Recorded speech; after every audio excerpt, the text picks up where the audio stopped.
नारायण नारायण। वाक्यकारं वररुचिं भाष्यकारं पतंजलिं पाणिनिं सूत्रकारं च प्रणतोस्मि मुनित्रयम्। अज्ञानतिमिरान्धस्य ज्ञानाञ्जनशलाकया चक्षुरुन्मीलितं येन तस्मै पाणिनये नमः। कल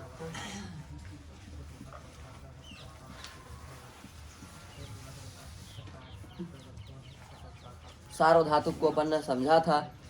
सार्वधातुक किसे कहते हैं, कितने पित होते हैं, कितने अपित होते हैं, कैसे प्रत्यय की अपन को पहचान करनी है, ये कल अपन ने समझा था। कुल मिलाकर के सार्वधातुक में 4 प्रकार के प्रत्यय के वर्ग बने थे अपने। अजादि पित सार्वधातुक, हलादि पित सार्वधातुक, अजादि अपित सार्वधातुक, हलादि अपित सार्वधातुक। ये जितने भी अपने 74 प्रत्यय हैं, ये इन 4 प्रत्ययों के श्रेणियों के बीच में कहीं ना कहीं आ जाएंगे। अब इसमें थोड़ा और अपन विस्तार कर दें। कहाँ गया बेटा?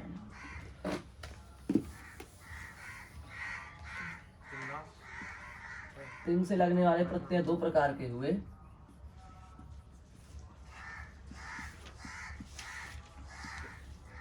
सार्वधातुक, आर्धधातुक। ठीक है, इसका तो पूरा विवरण अपन को समझ में आ गया था, कल कर दिया था। इसको थोड़ा बढ़ा देते हैं।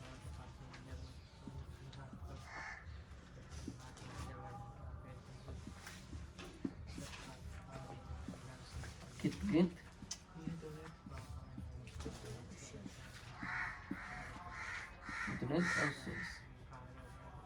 आर्धधातुक में 3 प्रकार के प्रत्यय हैं, कितगित, कितणित और शेष। ये कितगित क्या है और गितणित क्या है और शेष क्या है?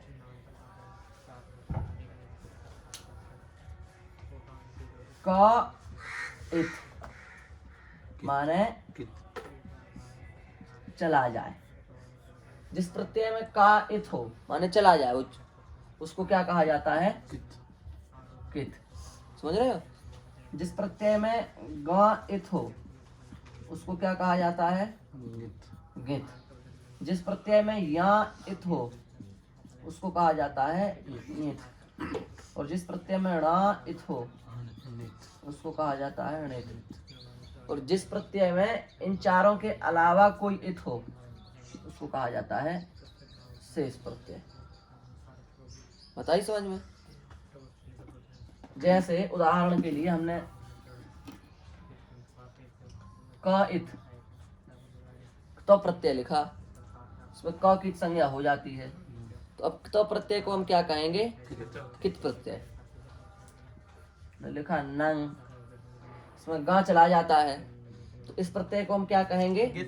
गित प्रत्यय। हमने लिखा घाय, इसमें यहाँ चला जाता है, तो इस प्रत्यय को क्या कहेंगे? यित प्रत्यय। यहाँ जा रहा है ना, घाय में यहाँ की संज्ञा हो रही, तो जिसकी संज्ञा उसी में इत जोड़ना है, तो इसलिए इस प्रत्यय को क्या कहा जाएगा? यित। और हमने कहा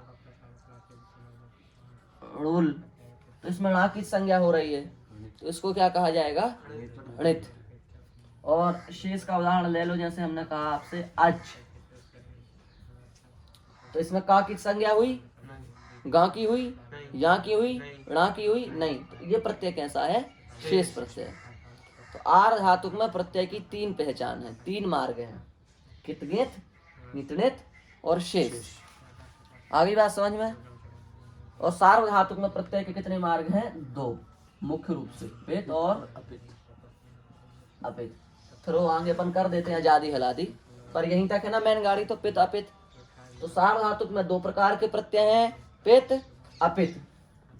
ती पित है, ता अपित है। और पिता कितगित है, पिता और नंग, ये इसके उदाहरण हैं। और घाय और णोल ये इसके उदाहरण हैं। और अच, अप वगैरह इसके उदाहरण। समझ गए? तो अब आपके सामने प्रत्यय आए तो आपको सबसे पहले ये देखना है कि सार्वधातुक है कि आर्धधातुक है। यदि सार्वधातुक है तब तो फिर ये देखना है, यदि सार्वधातुक नहीं है तो फिर आपको पता चल जाएगा कि प्रत्यय क्या है? आर्धधातुक है। ठीक है, या तो ये होगा या तो ये होगा, इन 2 के अलावा प्रत्यय हो ही नहीं सकता तीसरे प्रकार का कोई। या तो प्रत्यय इस वर्ग में आ जाएगा या फिर इस वर्ग में आ जाएगा। तो यदि इस वर्ग में आए तब फिर आगे बढ़ जाओ, इस वाली रास्ता में पित अपित में खोज करो। और यदि इसमें नहीं आया, इसमें आने 74 जो उसने कल लिखे थे, 74 प्रत्यय लिखे थे ना 4 लकार के, वो होगा तो इसमें आ जाएगा। और यदि 74 नहीं होगा तो इधर चला जाएगा। यदि प्रत्यय इस वाले वर्ग में चला गया तो आपको देखना है कि प्रत्यय कैसा है, कितनित है, कितनित है कि शेष है। ठीक है। इस प्रकार से कुल मिलाकर के सार्वधातुक आर्धातुक को मिला करके 1 2 3 4 और 5 प्रकार के प्रत्यय हुए। ठीक है, इसको मिटा दें। अभी मिटाएंगे नहीं, यहीं का मिटाएंगे, ऊपर की जरूरत है।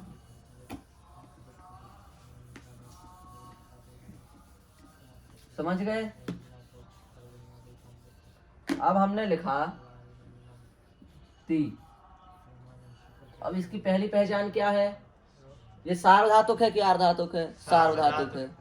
सार्वधातुक है तो फिर अब आगे बढ़ना है। पित है कि अपित है? पित है। पित है तो आजादी है कि हलादी है? हलादी है। तो अब इसकी पहचान हुई हलादी, पित और सार्वधातुक। ठीक, यही तो हुई। और हमने कहा णुच प्रत्यय, इसमें इसकी संज्ञा कर दी णा की। तो अब ये प्रत्यय सार्वधातुक है कि आर्धातुक है? आर्धातुक है। अब आर्धातुक में कितने थे? नहीं है। कहा गया इसमें? नहीं गया। अंगा गया? नहीं गया। कितने थे? णित है। णा की संज्ञा हुई ना अभी तो णित हो गया। इसमें आ गया कि नहीं आ गया? णित में आ गया। तो आप कहेंगे कि णुच प्रत्यय णित आर्धातुक है। कैसे बोलेंगे?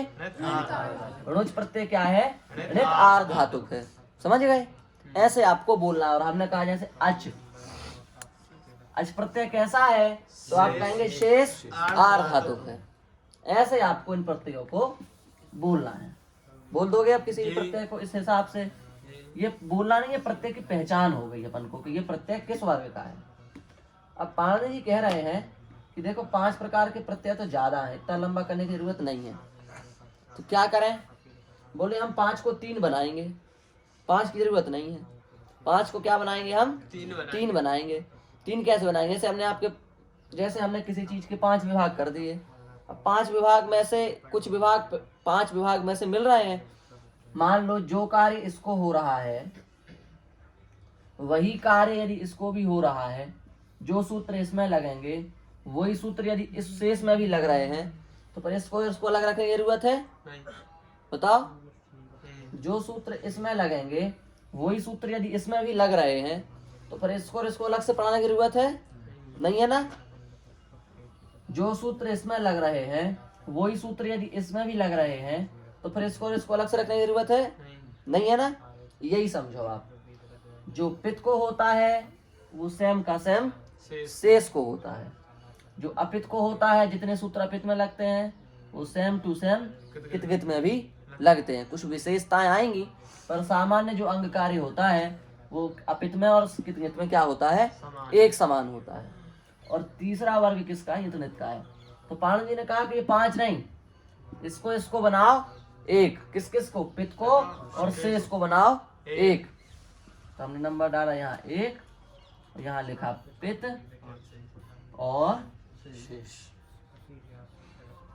यही तो हुआ पहला। दूसरे वर्ग में पाणिनि जी ने कहा जो अपित को होता है वही भैया कित को होता है। दूसरे वर्ग में लिखा हमने अपित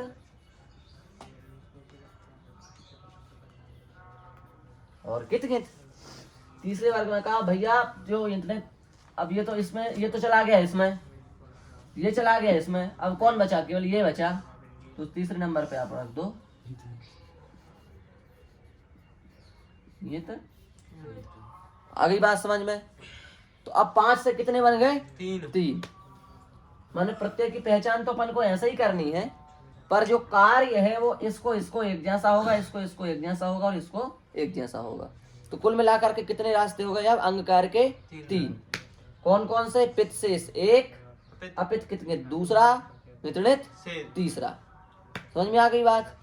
ये हो गया अपना, ये आ गया ना ठीक से समझ में? यदि ये नहीं आएगा तो फिर आगे भी नहीं आएगा, इसलिए इसको ढंग से समझ लो। कुछ नहीं है इसमें। तिंग धातु से लगने वाले प्रत्यय दो प्रकार के हैं, तिंग कृत। तिंग दो प्रकार का है, सार्वधातुक आर्धातुक। यदि प्रत्यय सार्वधातुक है तो प्रत्यय पित है कि अपित है, पित है तो अजादी है कि हलादी है, अपित है तो अजादी है कि हलादी है, ये सार्वधातुक हो गया।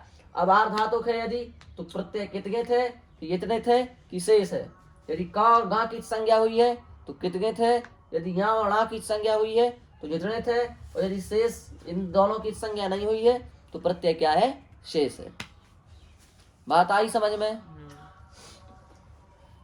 अब आप कहेंगे तीन रास्ता बनाने से क्या होगा, तो ये अभी अपन समझेंगे कि इससे क्या होगा। अभी तो अपन को केवल ये समझना है कि प्रत्यय कितने प्रकार के कुल मिलाकर के अपने बन गए। अब किससे क्या फायदा होगा ये धीरे धीरे करके सब समझ में आता जाएगा, खुलती जाएगी एक एक कली। अभी तो इतना समझो कि कुल मिलाकर के 5 प्रकार के प्रत्यय हैं, जिनको भगवान पाणिनि ने कितने बना दिए, 3 बना दिए। इतना तो समझ गए। अब चलो आगे। ये तो हो गई अपनी प्रत्यय की पहचान, ये प्रथम प्रकरण है। प्रत्यय की पहचान ये सबसे पहला कार्य अपन को करना है, क्योंकि यदि प्रत्यय की पहचान नहीं हुई तो कुछ नहीं होगा आगे। इसलिए अपन ने क्या कर ली, प्रत्यय की पहचान कर ली। ये पहला प्रकरण अपना हो गया सार्वधातुक का, प्रत्यय की पहचान। दूसरा कार्य अपन को करना है, सबसे जरूरत अब दूसरी चीज है अपन को,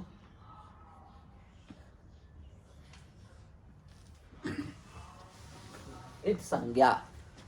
अब अपन को दूसरे नंबर पर ये पढ़ना है, क्योंकि इसकी अब जरूरत आएगी आगे, इसलिए इसको यहीं पर पढ़ लेते हैं अपन।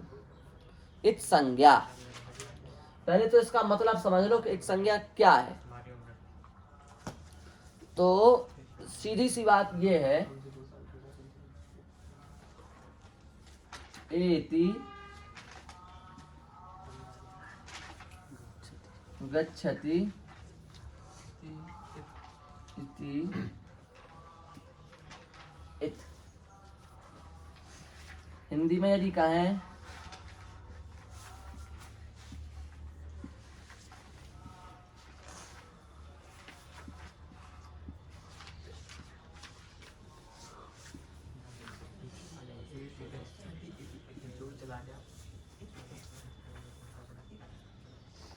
जो चला जाए उसे इत कहते हैं।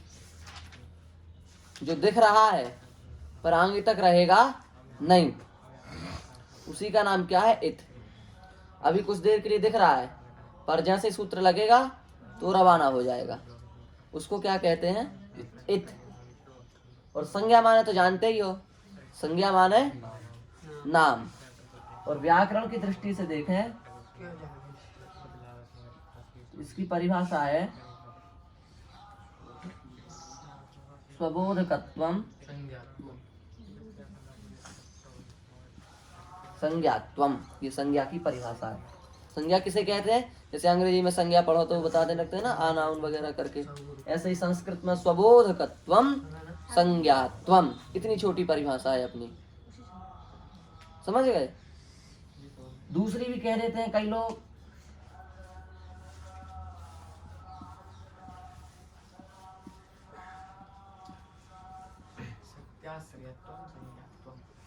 शक्त्याश्रयत्वम संज्ञात्वम। ये दो परिभाषाएं किसकी हैं, संज्ञा की। इसकी इसका सीधा अर्थ ये है कि जो अपना बोध कराए उसे संज्ञा कहते हैं। हमने कहा आप लेखनी, तो इस लेखनी ने लेखनी का बोध करा दिया। ये लेखनी नहीं, ये क्या है, बोर्ड, लिखने का बोर्ड। तो बोर्ड ने बोर्ड का बोध कराया कि नहीं कराया, तो जो अपना बोध करा पाए उसको क्या कहते हैं, संज्ञा। और जो शक्ति का आश्रय हो उसको भी क्या कहते हैं, संज्ञा। जैसे लेखनी, तो इसमें लेखनीत्व नाम की जो जाति है वही एक प्रकार से शक्ति है, लेखनीत्व। उसका लेखनी बोध करा रही है कि नहीं करा रही है, तो इसलिए इसका नाम क्या है, संज्ञा। तो जो अपना बोध कराए उसे भी संज्ञा कहते हैं, और जो शक्ति का आश्रय हो उसे भी संज्ञा कहते हैं। और भी संज्ञा के बारे में बहुत कुछ है, अभी अपना मुख्य विषय संज्ञा। एक बात और बता देंगे, फिर बाद में और चीजें देखी जाएंगी। जो संज्ञा है ये दो प्रकार की होती है। व्याकरण में दो प्रकार की संज्ञाएं देखी जाती हैं।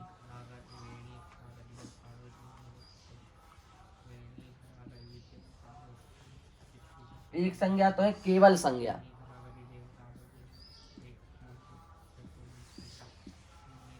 दूसरी संज्ञा है महासंज्ञा। संज्ञा दो प्रकार की हैं, एक केवल संज्ञा, दूसरी महासंज्ञा। आप कहेंगे कि केवल संज्ञा और महासंज्ञा में क्या अंतर है? इसकी संस्कृत में परिभाषाएं हैं दोनों की, केवल संज्ञा की भी है और महासंज्ञा की भी है। इसको हम बोल देते हैं, लिखेंगे नहीं, जगह नहीं है, फिर मिटाना पड़ेगा सब। अर्थ रहितो व्यवहार मात्र सहिता संज्ञा केवल संज्ञा। अर्थ रहिता व्यवहार मात्र सहिता संज्ञा केवल संज्ञा। जो अर्थ से रहित हो, केवल व्यवहार मात्र के लिए प्रयोग की जाती हो, ऐसी संज्ञा को कहा जाता है केवल संज्ञा। जैसे हमने कहा टी, ये एक संज्ञा है। टी क्या है? संज्ञा। हमने कहा घू, तो ये एक संज्ञा है। हमने कहा घी, तो ये एक संज्ञा है। अब बताओ, आपसे कोई पूछा घू माने क्या होता है? घू तो कोई अर्थ है? तो घी माने क्या होता है? तो तुम बताओ, खाने वाला घी। वो नहीं, घी माने क्या होता है? संज्ञा, कुछ है ही नहीं। टी माने क्या होता है? कुछ नहीं है कि नहीं? तो कहने का मतलब ये है कि क्या है? टी मतलब चाय। तो कहने का मतलब ये है, ये जो संज्ञाएं हैं ये व्यवहार मात्र के लिए बनाई हैं भगवान पाणिनि ने, इनका कोई अर्थ नहीं है। इसलिए अर्थ रहिता व्यवहार मात्र सहिता संज्ञा केवल संज्ञा। जो अर्थ से रहित हो, केवल व्यवहार मात्र के लिए, केवल व्यापार के लिए, केवल सूत्र लग जाए इतने के लिए जो संज्ञा बनाई जाती हैं, उनको क्या कहते हैं? केवल संज्ञा, छोटी छोटी संज्ञा। और अर्थ सहिता विशिष्ट व्यवहार, अर्थ सहिता विशिष्ट व्यवहार सहिता संज्ञा महासंज्ञा। जो अर्थ से भी युक्त हो और विशेष व्यवहार प्रदान करती हो, ऐसी संज्ञा को क्या कहा जाता है? महासंज्ञा। जैसे उदाहरण के लिए हम लिख देते हैं,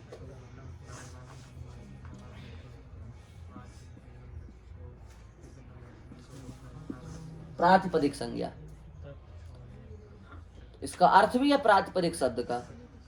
अभी इसकी जरूरत नहीं क्या अर्थ है, पर इसका अर्थ भी है।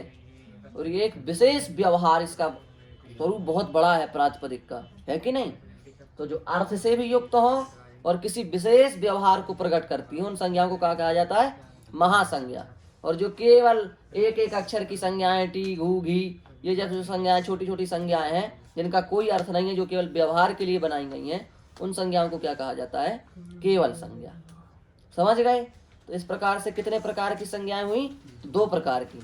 और संज्ञा किसे कहते हैं? जो अपना बोध कराए उसे संज्ञा कहते हैं, अथवा शक्ति का जो आश्रय हो उसे संज्ञा कहते हैं। और इत किसे कहते हैं? जो चला जाए, जिसकी टिकट है पक्की के अब ये थोड़ा देर बाद यहाँ से रवाना हो जाएगा, उसी को क्या कहते हैं? इत। अब हमें इत संज्ञा पढ़नी है। हमें ये जानना है कि ऐसे कितने प्रत्यय हैं संसार भर में जिनके आगे पीछे कुछ शब्द लगे हैं जो रवाना होने वाले हैं। ऐसी कितनी धातुएं हैं जिनमें से कुछ शब्द जाएंगे। ऐसे कितने प्रत्यय हैं जिनमें से कुछ शब्द चले जाएंगे। इसी के जानने का नाम क्या है? इत संज्ञा।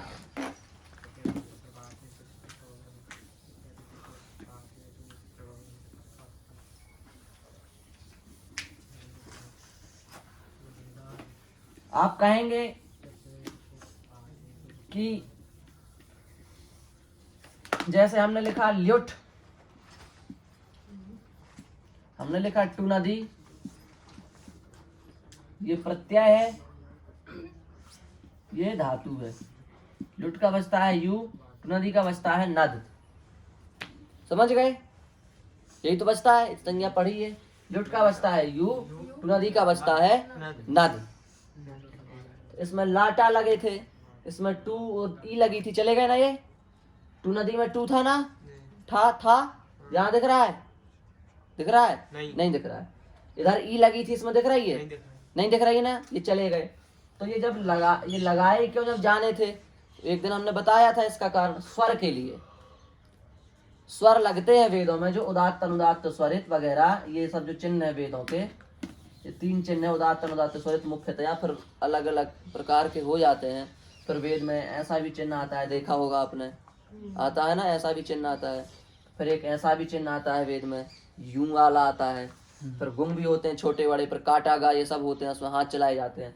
इन सब की भी व्याकरण में व्यवस्था है कि ये सब क्यों लगाए गए हैं। फिर अलग अलग वेद के अलग अलग स्वर हैं।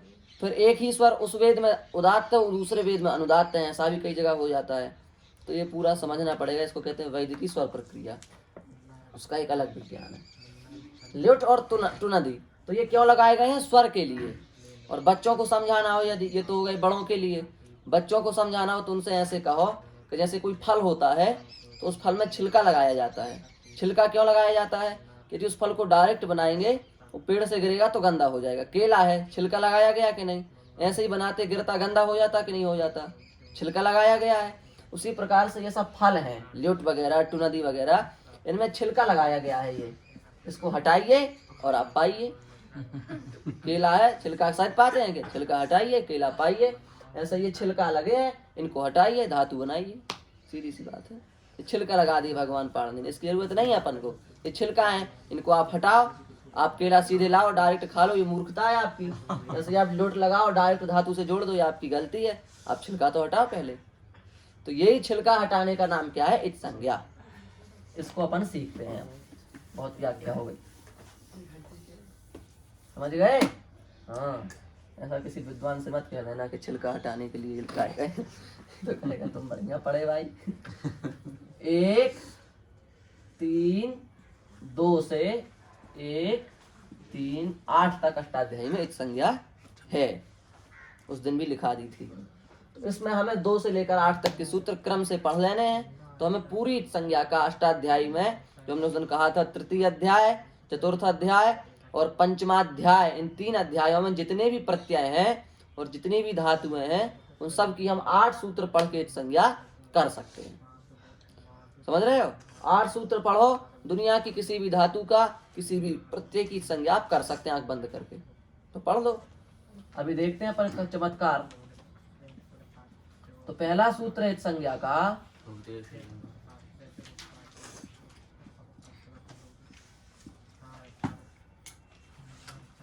उपदेशे गनुनासिक इत। ये प्रथम सूत्र है, ठीक है। उपदेश में अनुनासिक अच की इत संज्ञा होती है। इसका अर्थ है, क्या अर्थ है? उपदेश अवस्था में, सीधे बोल दो, उपदेश में अनुनासिक अच की इत संज्ञा होती है। वैसे ऐसे कहते हैं, उपदेश अवस्था में विद्यमान अनुनासिक अच की इत संज्ञा होती है। लिख लिया अर्थ? अब इसमें 1-2 बातें हैं प्रश्न के रूप में। जैसे अनुनासिक अच, अच तो हम पहचान सकते हैं। जैसे हमने लिखा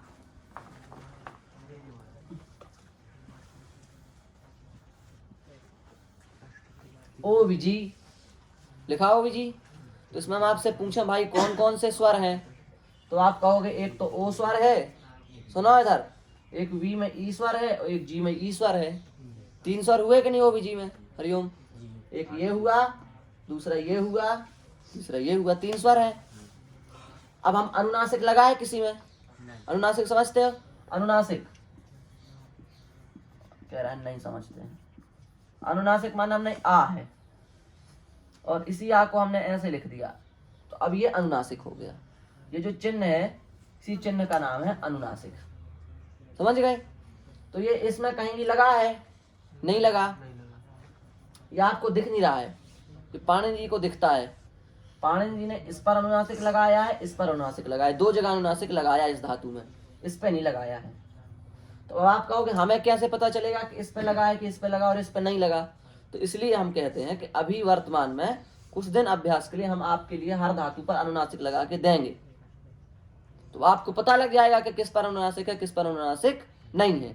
फिर जब धीरे धीरे आपका अभ्यास हो जाएगा इत संज्ञा करने का, तो कुछ कुछ तो देखो अभी समझ में आने लगा होगा अनुनासिक का। और कुछ और अभ्यास हो जाएगा तो आपको बिना अनुनासिक लगाए भी पता चल जाएगा कि यहाँ पर अनुनासिक लगाना है, यहाँ पर अनुनासिक नहीं लगाना है। समझ में आया? और जब तक आपको पता नहीं चल रहा है तब तक हम आपको अनुनासिक लगा करके देंगे। तो जैसे हमने लिखा तक्षु, अब हमने लगा दिया इसके ऊपर अनुनासिक, तो आपको पता चल गया कि तक्षु में जो ऊ है ये क्या है, अनुनासिक है, पता चल जाएगा। तो अब ऐसे जो अनुनासिक दिखें जिनके ऊपर भी हम अनुनासिक लगा दें उनकी आपको क्या करना है, इत संज्ञा, इत संज्ञा उसको हटा देना है। जिस पर भी हमने अनुनासिक लगा दिया, हमने किस पर अनुनासिक लगाया, तक्षु पे, किस पे लगाया, छा के ऊपर लगाया ना, छू के ऊपर, तो आपको छा नहीं हटाना है, छा का ऊ हटाना है, ध्यान रखना है। अनुनासिक किस पर लगा है, स्वर पर लगा है, तो स्वर को हटाना है। तो हमने लिखा तक्षु, ऊ हटा दो, क्या बचेगा, तक्ष बचेगा। समझ गए? हमने इस पे लगाया अनुनासिक, इस पे लगाया, तो आप ओ को भी हटा दो और ई को भी हटा दो, जी वाली ई को, तो आपका क्या बचेगा, बिजी। आई बात समझ में? कर लोगे अब इस सूत्र से संज्ञा। एक दो और इसके उदाहरण लिख रहे हैं।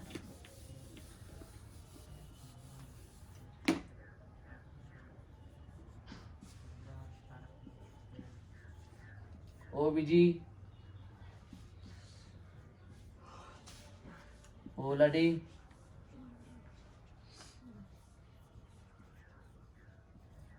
त्रिदिर, निक्षुदा, यमिदा। कितने दें, मर जाएगी अभी कॉपी। इसलिए 5 उदाहरण अपन ने ले लिए। इसमें ये अनुनासिक है, ये अनुनासिक है, इसमें ये अनुनासिक है, ये अनुनासिक है, इसमें ये अनुनासिक है, इसमें ये अनुनासिक है, इसमें ये अनुनासिक है। अब समझ गए? अब आप हटा दो जिस पे भी अनुनासिक है। इस पे किस पे अनुनासिक है, ओ पे, और किस पे, ई पे, तो हटा दो। बाकी जो बीच का उसको लिख दो, ये अपना फल तैयार हो गया। इसमें ओ को हटा दो, ई को हटा दो, तैयार हो गया। इसमें ऊ को हटा दो अभी हाल में। अच्छा, त्रिदिर बचता है, पर अभी हाल में जो लिखा है वही लिख लो। त्रिदिर बचा अपना, एक क्षुधा में आ हट गया, तो क्या बना, इसमें ई भी हटता है, पर अभी वो सूत्र नहीं पड़ा, कि अपन पढ़ेंगे, ठीक। जैसे इसमें भी क्या बचा अपना, ई, यही तो बचेगा। अनुनासिक सब हटा दिए। तो अब आप इस सूत्र को लगा लोगे इस संज्ञा में। जिस धातु के ऊपर भी हमने अनुनासिक लगा दिया या जिस प्रत्यय दोनों तरफ, तो उसकी आपको क्या करना है, इस संज्ञा कर देंगे। कर दोगे, बस उसको भगाओ यहाँ से, उसका कोई काम नहीं। पहला सूत्र हो गया इस संज्ञा का, आपको आ गया। इस स्वरों की संज्ञा करने के लिए सूत्र है। स्वर ही स्वर में लग रहा है ना, ये व्यंजन में तो नहीं लगा, एक भी जगह नहीं लगा। अब दूसरा सूत्र है जो केवल व्यंजन में लगेगा।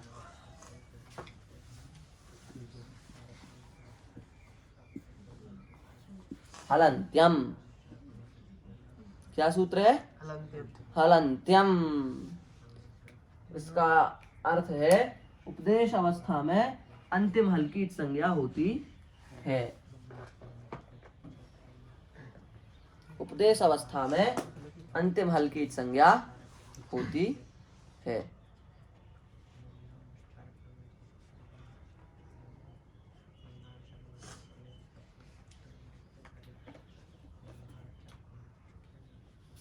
उपदेश अवस्था में अंतिम हल की इत संज्ञा ने वो चला जाएगा। समझ गए?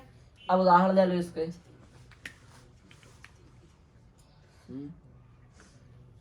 वाह, हमने लिखा है डुपचश,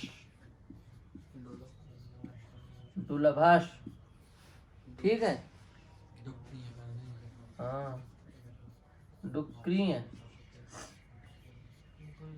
डुक्रीय,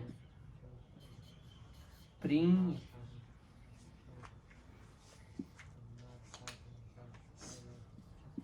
खूं है, ऐसे लिखते जाओ, कोई कुछ भी लिख दो। ये तो धातुएं हो गई, ये धातु हो गई।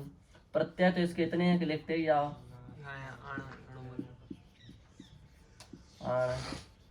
अच्छा, आप है ना, लिखते जाओ। तुम, तबियत, ऐसे ल्याप, बस हम लिखना हो गया। तो इसमें जितने अंतिम अंतिम व्यंजन हैं इसमें जितने अंतिम अंतिम व्यंजन है सबको हटाओ। तो डुपचस में अंतिम कौन सा व्यंजन है? सा व्यंजन है, हटा दो। इसमें अंतिम व्यंजन सा, इसमें अंतिम व्यंजन या, इसमें अंतिम व्यंजन या, इसमें अंतिम व्यंजन या, इसमें अंतिम व्यंजन या, सब हटा दिए। ऐसा इधर देख लो, इसमें अंतिम व्यंजन या, इसमें अंतिम व्यंजन ला, इसमें अंतिम व्यंजन ड़ा, इसमें अंतिम व्यंजन चा, इसमें अंतिम व्यंजन पा, इसमें अंतिम व्यंजन ना, इसमें ता, इसमें पा। जितने अंतिम अंतिम है, चाहे वो धातु के हो चाहे वो प्रत्यय के हो, दोनों तरफ के गायब हो जाएंगे। कौन गायब होंगे? जो अंतिम में व्यंजन है वो गायब हो जाएंगे। हमने कहा ता, यहाँ गायब होगा ता गायब हो जाएगा? नहीं होगा, क्योंकि ता अंतिम नहीं है ना। ता के बाद में क्या लगा है? आ। ता में आ लगा है ना, इसलिए इसमें संज्ञा नहीं होगी। हम यदि यहाँ पर लिखते, जैसे हमने लिखा तव्य, या की संज्ञा होगी? नहीं होगी। क्यों? क्योंकि या के बाद क्या है? आ, इसलिए नहीं होगी। और हमने तव्य के बगल में लिख दिया तव्यत, ता की संज्ञा हो जाएगी? होगी? होगी। क्यों? क्योंकि इसमें हलंत लग गया, इसमें स्वर नहीं है।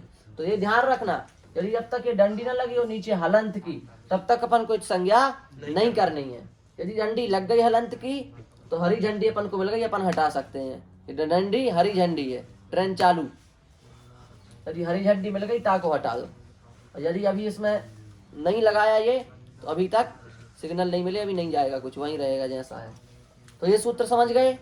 अंतिम में व्यंजन हो, नीचे डंडी लगा दी जाए, तो उसको क्या करना, अपन को हटाना है। उसकी टिकट है, हटा दो उसको। हमने लिखा घाय, यहाँ हटेगा, यहाँ हटेगा। क्यों? क्योंकि इसके अंतिम में ये लग गया, हटेगा ये। ठीक है, ऐसे समझ गए होगे अब तो आप। हाँ, रख दो। ये इस संज्ञा का दूसरा सूत्र हो गया।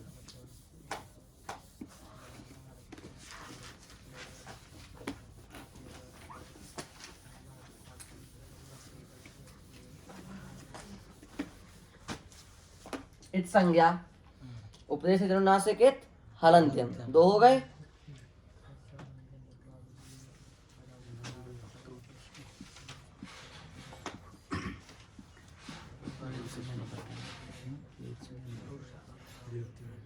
ये हलंत्यम का अपवाद है, हलंत्यम को बांध देता है। हलंत्यम लगेगा सब जगह, पर इस सूत्र को छोड़ करके, इस सूत्र की जो जो जगह होगी वहां पर हलंत्यम नहीं जाएगा। होता है ना, हलंत्यम अपवाद सूत्र है। अपवाद सूत्र जो होता है ना, बलवान होता है। तो अब इसका अर्थ क्या है? इसका अर्थ ये है, विभक्ति में स्थित तवर्ग सकार मकार की संज्ञा नहीं होती। यही तो है, विभक्ति में स्थित तवर्ग सकार मकार की संज्ञा नहीं होती। लिख गया? विभक्ति में स्थित तवर्ग सकार मकार की संज्ञा नहीं होती। तवर्ग सकार मकार की संज्ञा नहीं होती।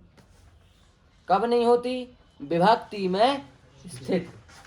आप कहोगे कि जी विभक्ति क्या है? विभक्ति अभी पढ़े नहीं कभी, नया शब्द है अपने लिए। विभक्ति क्या है ये समझ लो आप सीधे सीधे। विभक्ति व्याकरण में दो प्रकार की,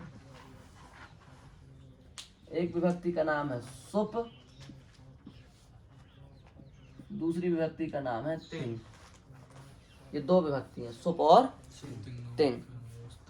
ठीक है, आप कहेंगे सुप क्या होता है, तो हम लिख देते हैं यहाँ जिससे भ्रम ना हो किसी को। सु औजस हम औसस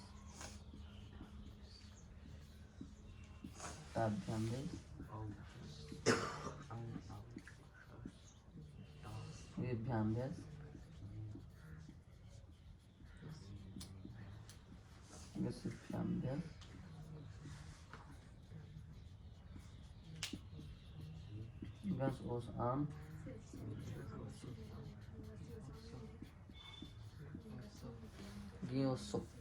इनका नाम है विभक्ति।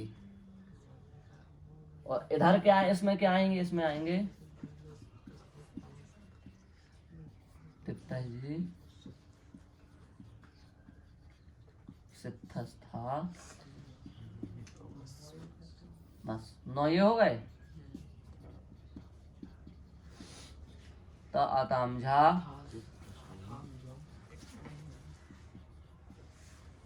था साथामझम,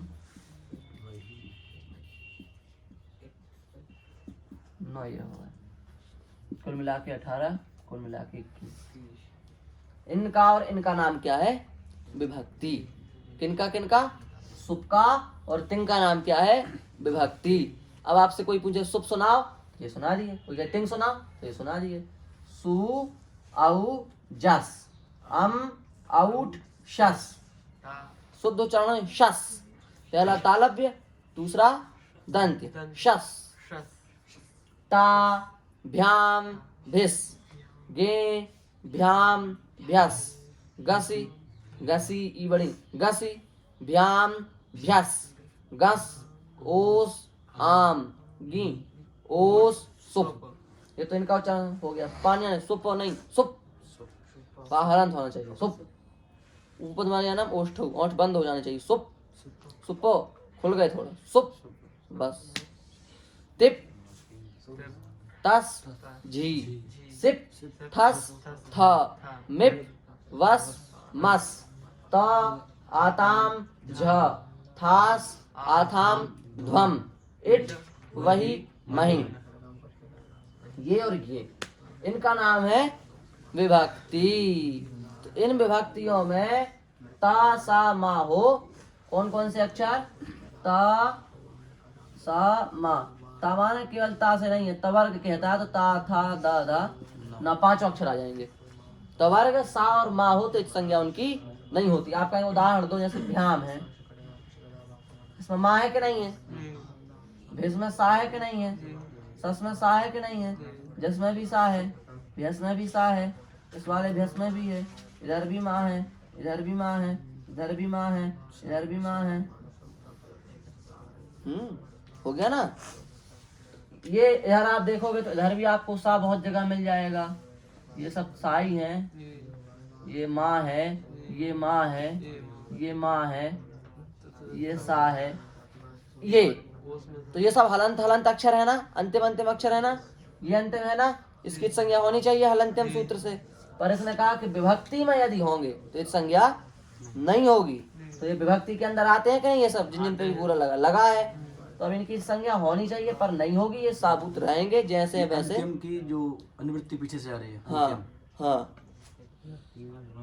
विभक्ति में स्थित अंतिम माने हलंत्यम तो अंतिम की ही संज्ञा करता है, ये उसका अपवाद है, तो अपने आप अंतिम आ ही जाएगा। हो गया, ये सूत्र समझ गए हम। विभक्ति में यदि ता सा मा दिखे तो आप उसकी संज्ञा, तवर्ग सकार मकार दिखें तो आप उनकी संज्ञा कदापि ना करें। विभक्ति के अलावा कोई भी व्यंजन कहीं भी दिख जाए उसकी आप एक संज्ञा कर दें। हो गया, समझ गए प्रशांत।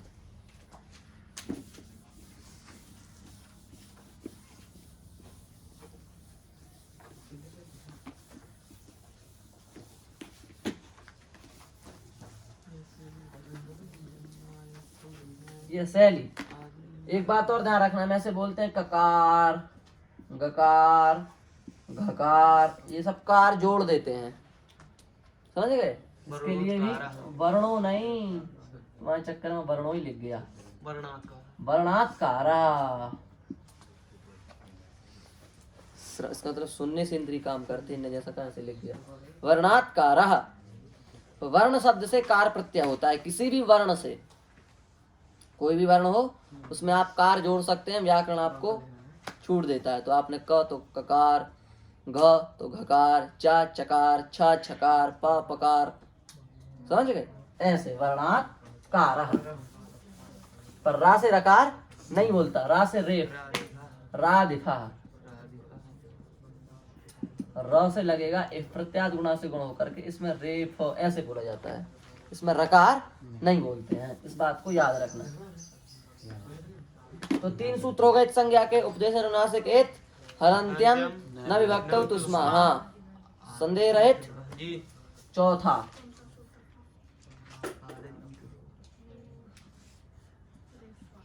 इस सूत्र को कहते हैं हम फल सूत्र, वास्तव में फल जैसा ही है। आदिर ईटू डवाहा, आदिर ईटू डवाहा, इसका अर्थ है धातु के आदि में, धातु के आदि में ही टू और डू की क्या होती है, एक संज्ञा होती है। धातु के आदि में किसकी, ये की, टू की, डू की क्या होती है, एक संज्ञा होती है। जैसे हमने लिखा यमिदा, इक्षुदा, यश्विदा, यदृशा, ये सब है। इन सब में यही लगा है शुरू में। जी। हमने कहा टू दू, टू नदी, टुक्षु, और टू से एक और क्या लिखाई थी, टू, बस ऐसे चलो छोड़ो, डुक्रिय, डुपचास, डुलभास और डुक्री। ठीक है। जी। हाँ, एक ये छूट रही थी, टुअम है। हाँ, तो चार उदाहरण हो गए। जी। इन चारों के शुरू में क्या है, ई है। ई है कि नहीं, जी। ई। जी। इन चारों के शुरू में क्या है, टू है। टू है कि नहीं, जी। है। और इन चारों के शुरू में क्या है, डू है। डू। इनकी संज्ञा हो जाएगी। इसमें ये कट जाएगा, इसमें टू कट जाएगा, इसमें डू, ऐसे इसमें ये टू डू, ये टू डू, ये टू डू, काट दो। ठीक है। जी। कब, जब धातु के शुरू में मिलेंगे तब। ये धातु है सब, उनके शुरू में मिल गए कि नहीं, बारी से ये टू डू सब हट जाएंगे। ये मिदा में मिदा बचेगा, इक्षुदा में छुदा, ऐसे बचेंगे। ठीक है, कट जाएंगे। समझ गए। ये धातु में करता है क्या? अर्थ से आप पता कर सकते हैं, बोलता तो धातु में है, पता नहीं कहाँ करता है। आदर ये टूटा बहा हो गया। प्रश्न करते हैं बिल्कुल। सा प्रत्ययस्य, अब इसमें स्पष्ट आ रहा है प्रत्ययस्य, तभी पूछेगा धातु में भी लग सकता है क्या, ऐसे नहीं। सा प्रत्ययस्य, इसका अर्थ है प्रत्यय के आदि में शकार की संज्ञा होती है। प्रत्यय के आदि में शकार की संज्ञा होती है। उदाहरण, शून, शाकन। तो शून में देखो प्रत्यय के आदि में शकार है कि नहीं है, है आदि में। शाकन में प्रत्यय के आदि में शकार है, संज्ञा हो जाएगी। शून में बचेगा बुन, शाकन में बचेगा आकन। प्रत्यय के आदि के शकार की क्या हो गई, इत संज्ञा हो गई। हो गई। हाँ, ये सा प्रत्यय से हो गया, कुछ नहीं इसमें। प्रत्यय हो, उसका पहला अक्षर यदि शा हो, कौन सा शा, षटकोण, तो उसकी क्या होती है, इत संज्ञा होती है, षटकोण। 6 कोण बन गए कि नहीं बन गए, इसलिए इसको षटकोण कहते हैं, षटकोण वाला शकार। इसका नाम इसलिए क्योंकि वास्तव में षटकोणी ही है। षटकोण समझ गए होगे, 1 2 3 4 5 6 षटकोण है, ऐसा है, इसलिए इसको षटकोण वाला शा कहते हैं। तो षटकोण ही क्यों कहते हैं, तो इसमें षटकोण है, 6 कोने से षटकोण कहते हैं, सीधी सी बात है। सा प्रत्यय से भी हमारा हो गया। अब आए अगले महाराज चुटू। अगला सूत्र क्या है, चुटू। इतना छोटा सूत्र, इसका कार्य बहुत बड़ा है। कहता है प्रत्यय के आदि में है, चुटू में बड़ा हुआ है। हाँ। प्रत्यय के आदि में चवर्ग और टवर्ग की संज्ञा होती है। प्रत्यय के आदि में चवर्ग की और टवर्ग की क्या होती है, इत संज्ञा होती है। हो गया, आगे समझ में। प्रत्यय के आदि में चवर्ग की टवर्ग की क्या होती है, इत संज्ञा होती है। जैसे च्वी, चंग, है, जस, जस, श्वास हाँ? सस नहीं, हो गया ना? ऐसे ही बस छोड़ दो। टवर्ग का बताना, टाप, टाप, डाब डाप, चाप ठा ठा डा डा, और तो नहीं है। ठक भी छोड़ो, वो भी ठीक नहीं है, 5 ही सही है इसके। टिठोक, टिठोक, च्वी, चंग, जस, टाप, डा। प्रत्यय के आदि में चवर्ग हो। चवर्ग माने चा, छा, ज, जा, झा, य, या। टवर्ग माने टा, ठा, डा, ढा, ड़ा। इनमें से कोई अक्षर यदि प्रत्यय के आदि में हो तो उसकी संज्ञा होती है। जैसे च्वी में क्या है? चा। चंग में क्या है? चा। जस में क्या है? जा। टाप में क्या है? टा। डाप में क्या है? डा। इन सब की क्या हो जाएगी? इत संज्ञा हो जाएगी। च्वी का बचेगा वी, चंग का बचेगा अंग, वो जो बचेगा बचेगा, बाकी इनकी संज्ञा हो जाएगी। ठीक है। प्रत्यय के आदि में चवर्ग दिखे, टवर्ग दिखे तो उसकी क्या होती है? इत संज्ञा होती है। हो गया?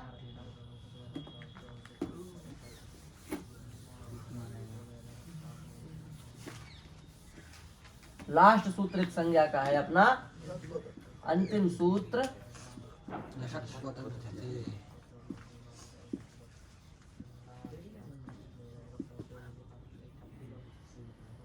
तद्धित को छोड़कर प्रत्यय के आदि में लकार, शकार और कवर्ग की इत संज्ञा होती है।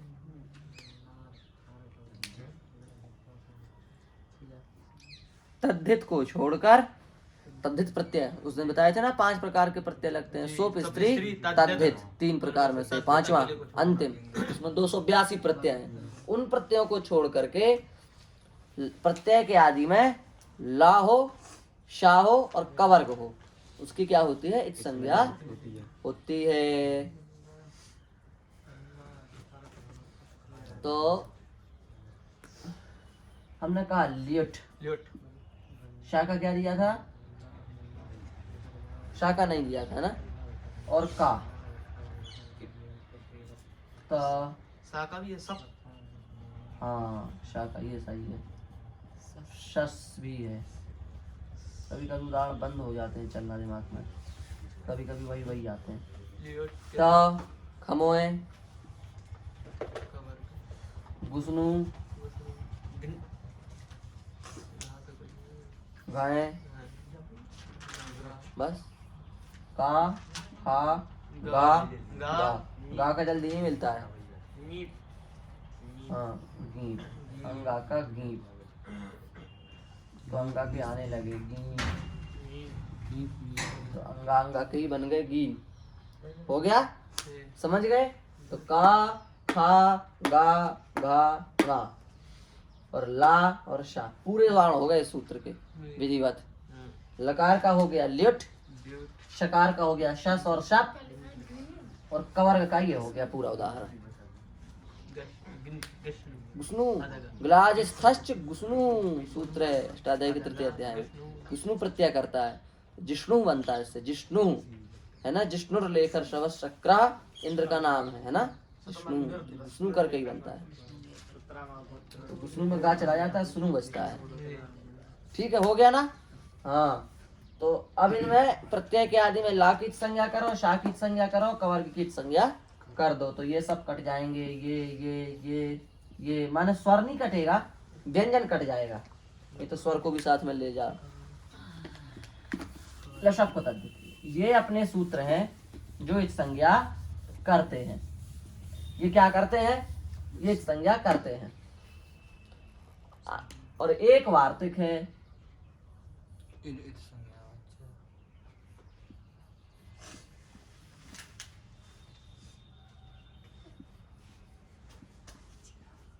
इसका नाम है वार्तिक। वार्तिक माने सूत्र के ऊपर वार्तिक। पुलिस में होता है ना, दरोगा, दरोगा से बड़ा वो, उससे बड़ा वो। सूत्र से बड़ा पद वार्तिक का है। वार्तिक का पद बड़ा है सूत्र से, सूत्र के ऊपर वार्तिक होता है। सूत्र वार्तिक दोनों प्राप्त हो तो सूत्र को बांध करके क्या लगता है, वार्तिक लग जाता है।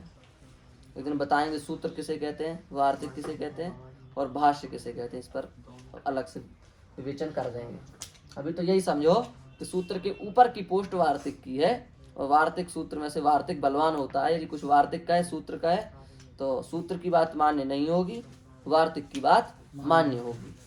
अथवा सूत्र से कहीं कोई कमी रह जाती है तो उस कमी को वार्तिक पूरा कर देते हैं, क्योंकि सूत्र भगवान पाणिनि ने बनाए और वार्तिक किसने बनाए, कात्यायन ने बनाए। तो कात्यायन ने वार्तिक बनाए इसलिए हैं कि जहां जहां पाणिनि जी की कमी रह गई वहां वहां उन्होंने अपने वार्तिक लगा दिए।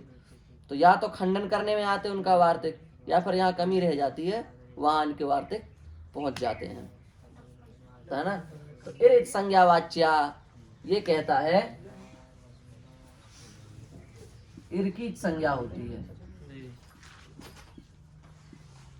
जो पाणिनि जी के अनुयायी है वो कहते हैं कि पाणिनि ने जब इतने सूत्र बनाए तो उनको ये सब भी दिखा होगा, पर उन्होंने सोचा कि हम ही सब लिख देंगे तो आगे वाले क्या करेंगे, तो उन्होंने आगे का देख के थोड़ा बहुत छोड़ दिया आगे वालों के लिए। जैसे इरित संज्ञा वाच्या पूरी संज्ञा पढ़ा दी, पर उन्हें दिखा नहीं होगा क्या भिदिर में इर लगा है तो छिदिर में इर लगा है, पर उन्होंने हम ही लिख देंगे तो आगे वाले क्या, थोड़ा छोड़ देते आगे वालों के लिए भी कुछ तो छोड़ दिया।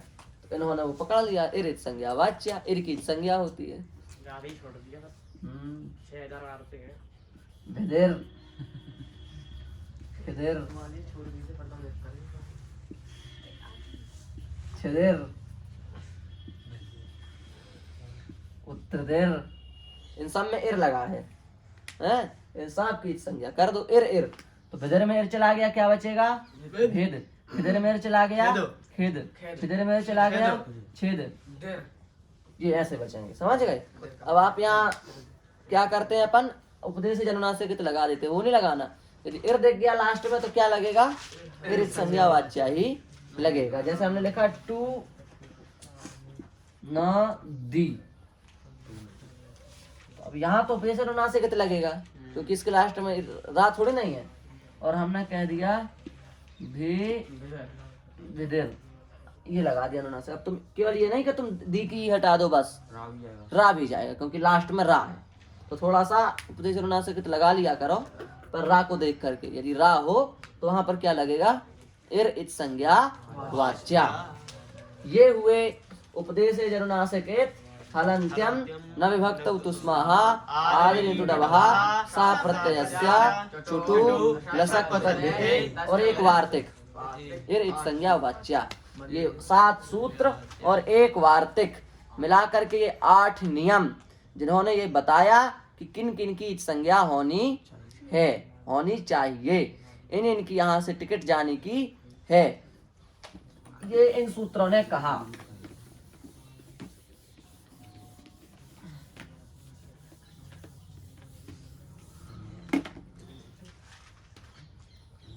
गोला लगा दिया सूत्रों ने कि भाई ये जाएगा, इसमें से कुछ जाएगा, कुछ भाग इसमें से कुछ जाएगा, ऐसे निर्णय कर दिया सूत्रों ने। अब भेजे कौन, तो एक आधिकारिक सूत्र बनाया है पाणिनि जी ने, जो एक पावर देता है अपन को कि इनमें से हटा दो। उसी सूत्र का नाम है, इन सूत्रों ने हटाया नहीं, इन सूत्रों ने ये बताया कि क्या क्या हट सकता है, पर हटे कैसे, उसके लिए तस्य लोपा सूत्र भगवान पाणिनि ने बनाया। ये सूत्र हमें बताता है कि जिन जिन की भी संज्ञा की हो उन सबको हटा दिया जाए, घोषणा कर देता है कि नहीं। पुलिस वाले क्या करते हैं, घर में जाकर के बता देते भाई ये घर खराब है, ये घर खराब है, ये घर खराब है, ये उस हिसाब से नहीं बना, अपने मन मर्जी से बना लिए, ऐसे ही है। हटाते तो नहीं है, आता कौन है, मजिस्ट्रेट साहब आएंगे, गाड़ी से उतरेंगे, जेसीबी साथ में लाएंगे, तोड़ फोड़ के चले जाएंगे। तो बता तो पुलिस वाले ही देते हैं कि ये घर सही नहीं है, पर कानून कौन लगाएगा उन पर, अधिकारी। ऐसे इन सूत्रों ने बता दिया कि ये प्रत्यय इनमें से ये जाएगा, इतने इतने छिलका निकलेंगे, छिलका, पर बताएगा कौन, ये हटाएगा कौन, ये तस्य लोपा करेंगे इतना काम।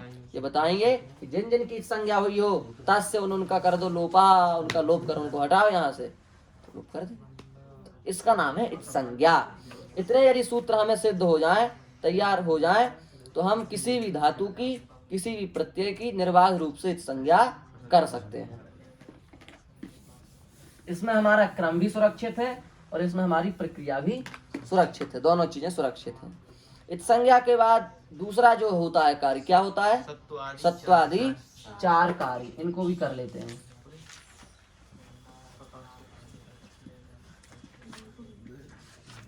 सत्वादि चार कार्य, इनमें चार सूत्र लगेंगे। सबसे पहला सूत्र है ओणः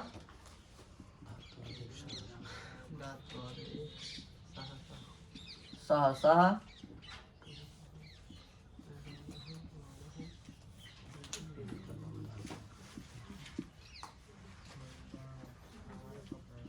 धातु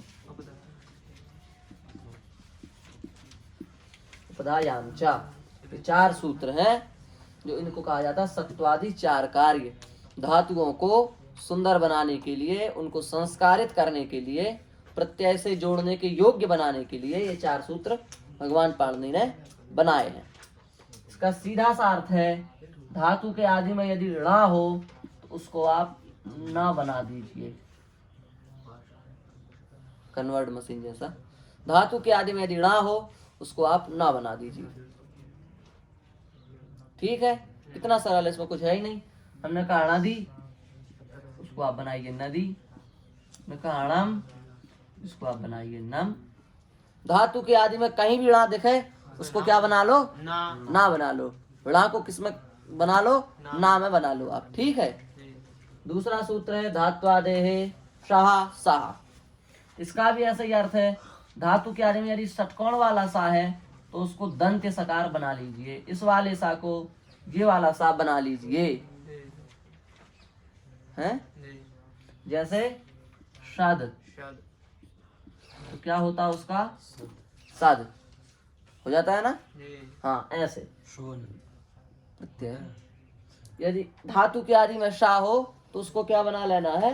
दंत्य सकार बना लेना है। ये वाला शा हो तो उसको ये वाला सा बना लेना है, हो जाएगा। यदि तो नम धातु हो,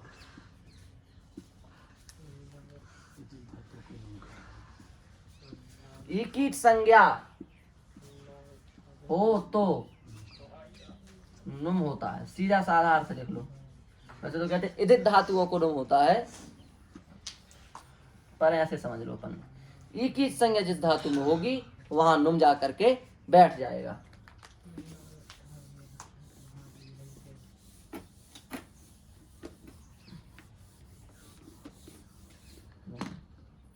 जैसे हमने कहा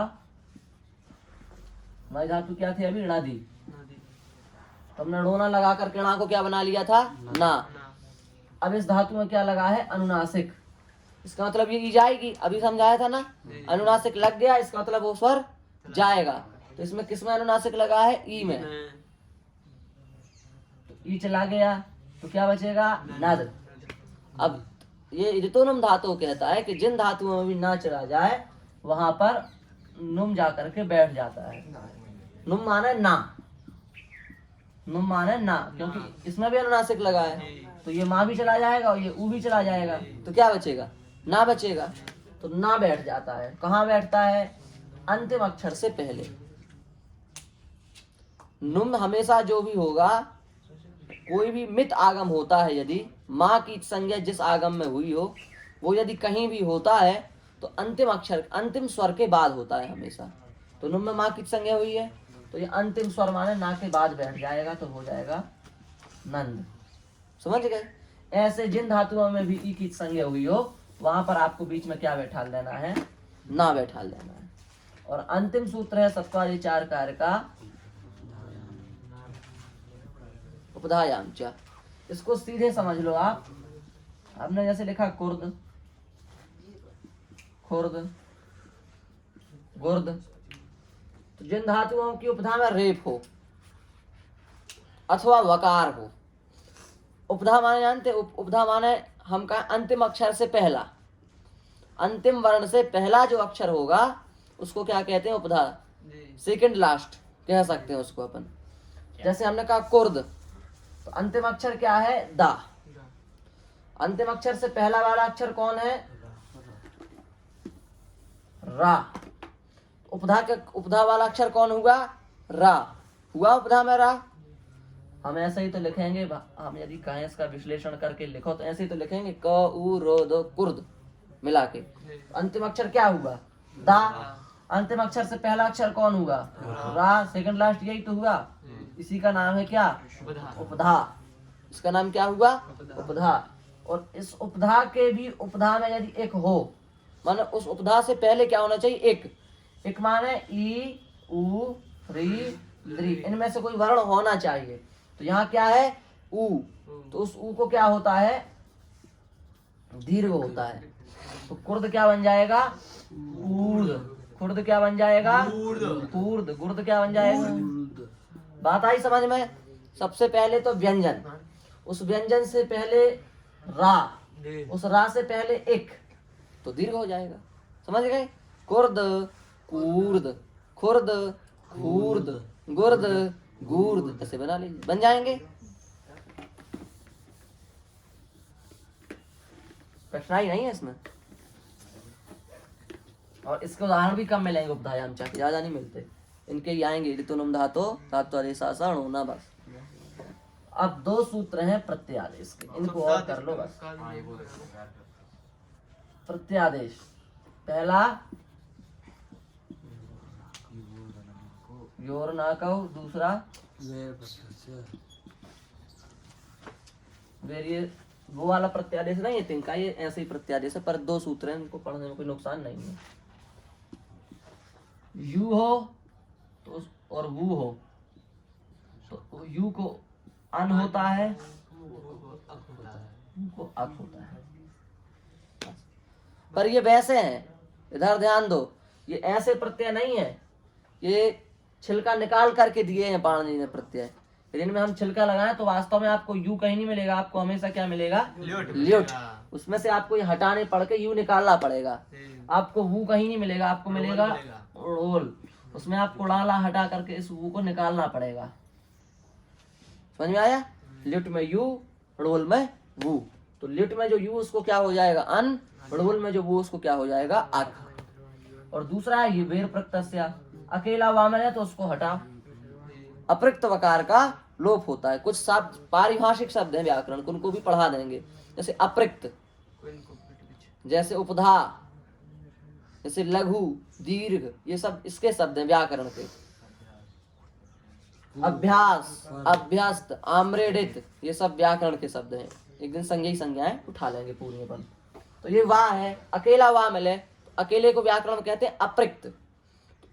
उसका क्या होता है? लोप होता है।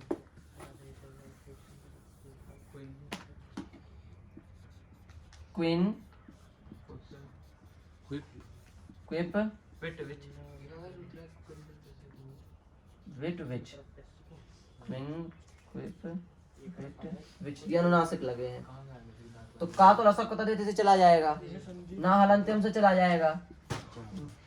वी में जो ई है ये उपदेश से चला जाएगा। अब बचा अकेला वाह, ये वेर प्रत्यय से चला जाएगा। इसका मतलब इन चार प्रत्ययों में कुछ नहीं बचता, इन चार प्रत्ययों में ये बचता है गोला। चारों की जगह एक गोला लगा दिया, चार गोले कौन लगाए? गोला बचता है इन चारों प्रत्ययों में, कुछ भी नहीं बचता। क्विन, क्विप, विट, विच, इनमें सर्वापहारी लोप होता है। इसको कहते हैं सर्वापहारी लोप। सभी का अपहरण करके चला जाए वो, उस लोप को कहा जाता है सर्वापहारी लोप। सर्व का अपहारी, सबको हर लिया जिसने, सर्वापहारी लोप, इसको कहा जाता है।